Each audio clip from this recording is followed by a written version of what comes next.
I've got a hot new pickup line for you LinkedIn ads geeks. Are you a LinkedIn ad? Because my dwell time on you just went through the roof.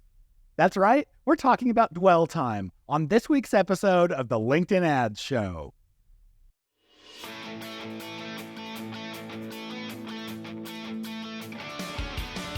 Welcome to the LinkedIn Ads Show.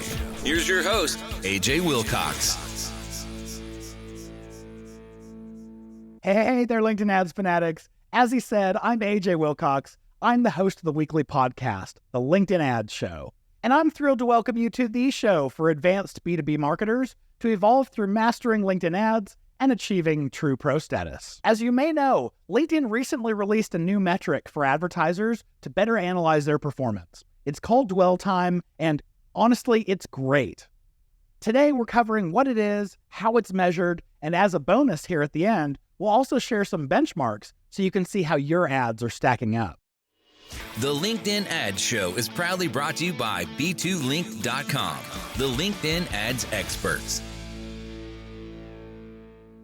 B2Linked is the ad agency 100% dedicated to LinkedIn ads, and we have been since 2014. You know, back before it was cool. We build custom strategies for every account we work with. You get to work directly with me and my local team. You won't get a cookie cutter approach or standard account templates from us. I'm a car guy, so I like this analogy. We provide Ferrari-level results for the price of a Honda. If you'd like to explore partnering with us for your LinkedIn ads, schedule your free discovery call at b2linked.com/discovery. All right, first off in the news, LinkedIn is rolling out the ability to sponsor LinkedIn newsletters. In past episodes, I've mentioned that I've seen the ability to sponsor a LinkedIn article, and I thought that that was actually for sponsoring newsletters. Turns out you couldn't actually sponsor a newsletter then. That's what this release is for. This will be available in 3 objectives: brand awareness, engagement, and lead generation, which with lead generation, this is cool. You can actually gate these behind a lead gen form. For those of you who have a LinkedIn newsletter, this is actually really cool because with newsletters, you can see who it is who's subscribed to your newsletter, but you can't get their data out, like an email address for subscribing. But when you add a lead generation form, you can. Currently, it's only for the ad format single image ad. If you want to try this out, here's how it works. If you're sponsoring a company newsletter, what you do is you set up your campaign, hit next to go to the ad section, then you want to hit browse existing content, then click company page, and then you'll get to see any of your company page posts that were promoting the newsletter, and you can choose that to sponsor. If this is for an individual's newsletter though, the process is a little bit different. It acts like a thought leader ad. So you get past the campaign into the ads. Same as before, click browse existing content. This time you do LinkedIn members. You choose the member who's hosting the newsletter, and then you can sponsor it once you have their permission. This becomes a thought leader ad. I've really liked LinkedIn newsletters. They seem to perform really well, and I'd actually love to hear from any of you. If any of you are putting dollars behind sponsoring them, I'd love to hear what the results look like. So reach out to me. My DMs are open. If you look under columns engagement in Campaign Manager, you'll notice that we have 2 bright, shiny new metrics.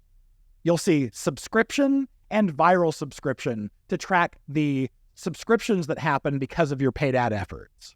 Also in the news, we haven't talked a whole lot about connected TV or LinkedIn's CTV offering. I'm going to save that all for a future episode. But something that we got that's really cool is we now have connected TV frequency control. Your frequency is the number of times a member account has been shown a specific ad or a specific campaign. It's great to have frequency because you want to keep reminding people and stay in their long-term memory, but you also don't want to show something so often that they get sick of it.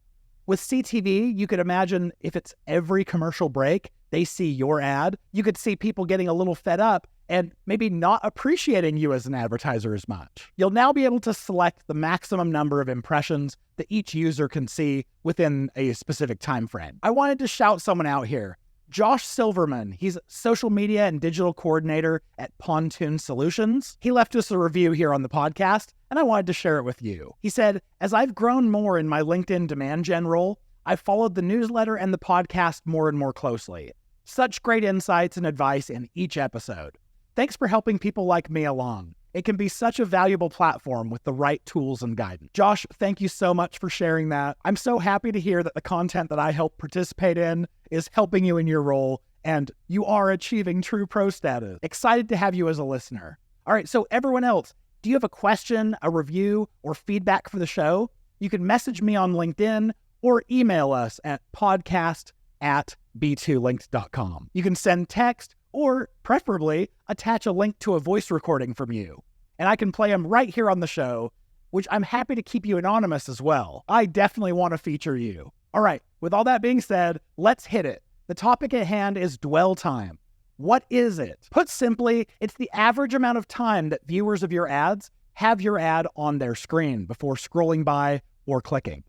A longer dwell time shows your audience is likely more engaged with your ads. A shorter dwell time may signal that your audience is scrolling right by and it's not catching their attention. So why is dwell time important? I'm quoting LinkedIn here. They've mentioned how important it is for brands to compete for attention in what they call the attention economy. They calculate attention by using dwell time, this new metric, and it's an important factor in influencing attitudinal metrics, specifically awareness, recall, and whether you recommend a brand. And then for me, I just have to say, dwell time is one additional metric that we can use to quantify how our ads are doing.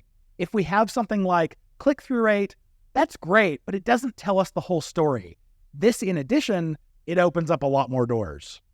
All right, so where can you find it? If you have access to it in your campaign manager, you can go to columns and choose either engagement or video. Both of those dropdowns have the new dwell time metric. At the time of recording, it looks like about half of my accounts have access to dwell time. So you may not have it yet, but chances are it's rolling out quickly. And by the time you actually hear this, because this is going to be, a week out, chances are you either have it or you're about to have it. If you're like me, your first question here is going to be, all right, how is this calculated? What is the metric that I'm actually looking at? The way it works is for every impression of your ad, LinkedIn measures the total time that a member spent with the ad more than 50% on their screen. The platform then averages that number across all paid ad impressions, giving you an average dwell time in number of seconds on your ads, campaigns, and even campaign groups. All of the Newsfeed ad formats have dwell times that are being calculated. This includes all of the ads, as well as LinkedIn Audience Network campaigns and connected TV. We don't actually have published dwell times yet for lead gen forms, but LinkedIn assures us that it's coming. It might just take a quarter or two. When I heard that dwell time was coming out, I started thinking about, okay, where does this actually sit in the metrics? How do I think about it? Where do I position it in terms of how do I know what's working and what's not? When I share data with clients, I'm going to show impressions, clicks, spend. Then before I show click-through rate, I'm also going to have dwell time. Your click-through rate shows the people who are actually interested enough to click. But dwell time is going to give us data on how much consideration went into the ads and is even giving us insight onto the consideration that went in by those who didn't even end up clicking. Even if an ad has a low click-through rate, I would still argue that there is lots of value to advertisers if there is a higher dwell time on an ad. We also see quite often when someone sees an ad, a lot of times they won't click it. They'll go open up another browser tab and navigate to you directly or go and Google your brand and get there organically. And even if they don't click, there's still a lot of value in having someone look at that ad and building that higher level of awareness and building it into their long-term memory, hopefully. As I've been researching for this episode, I also noticed that you can actually see the metrics for dwell time in Campaign Manager right now, but if you go to export the data to CSV, it's not available, unfortunately. I have no clue when that's going to be available, but I hope sooner than later. It's also not available through the API yet, for those of you data geeks who care. This whole dwell time conversation started something for me in the back of my mind. As an aside, have you ever wondered why LinkedIn chose a 2-second dwell time on a video ad to call that a view? But for organic video, a view is only when someone has watched for at least 3 seconds? I'm going to take a wild guess here that it's because LinkedIn had access to dwell time long before they thought about giving it to us as a measurable metric here in our LinkedIn ads. I would bet that the average video on the platform at the time had about a 2-second dwell time, and LinkedIn realized that if they weren't charging advertisers until members watched until 3 seconds, they wouldn't make as much money. So they changed the definition of a view for advertisers to be at 2 seconds, which would trigger a charge for the average member. If that's right, personally, I think it's a little slimy. I do wish that organic and paid were judged the same way with the same metrics. All right, now to what I think you've been waiting for is the benchmarks. I got access to some internal LinkedIn benchmark data, and I wanted to share some of the interesting tidbits. I published all of it inside the LinkedIn Ads Fanatics community last week. So if you're interested and want to see more, definitely go check out the LinkedIn Ads Fanatics community. First off, we have the Newsfeed. The average Newsfeed ad has a dwell time of 2.68 seconds. And this actually echoes pretty closely what I see in our own accounts. But if your Newsfeed is on the LinkedIn Audience Network, then it averages 17.5 seconds. This makes sense because the majority of the LinkedIn Audience Network ads show up on content or in apps where people are looking at the page and spending a good deal of time on the page. It doesn't necessarily mean that they're looking at your ad that whole time. Probably not. They're probably trying to avoid it, but we understand why the LinkedIn Audience Network times are going to be longer. We also have a benchmark on connected TV, and this makes sense that it's longer than the LinkedIn Audience Network because it's non-skippable. The average is 23.55 seconds. And I would imagine that's the average length of a connected TV ad is around 23 seconds. I know you can go as short as 7 and as long as I actually don't know the total length. Then jumping into more specifics of ad formats and objectives, single image ads have an average of 4.76 seconds. Now you'll notice that is longer than the 2.68 seconds that I mentioned were average across non-LAN and non-CTV newsfeed. And I think that's the reason that this is longer.